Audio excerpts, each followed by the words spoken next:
আসসালামু আলাইকুম রহমতুল্লাহ। আমরা এই শর্ট ভিডিওতে have to, must and get to এই তিনটা ওয়ার্ডের ব্যবহার শিখবো ইনশাআল্লাহ। এই তিনটারই অর্থ করতে হবে বা করতেই হবে, এই টাইপের অর্থ মিন করে। ওকে, প্রথমত have to.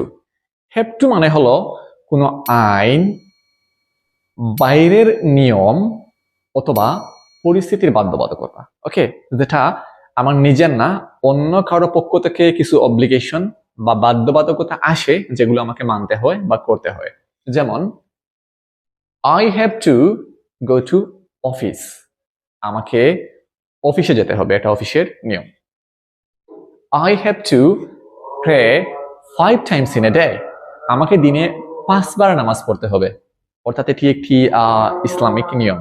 Okay, another one, I have to wear uniform, আমাকে আমার প্রতিষ্ঠানের, আমার স্কুলের ইউনিফর্ম পরতে হবে। ওকে, another one, I have to follow the traffic rules, আমাকে ট্রাফিকের নিয়মাবলী মানতে হবে, এটা দেশীয় নিয়ম।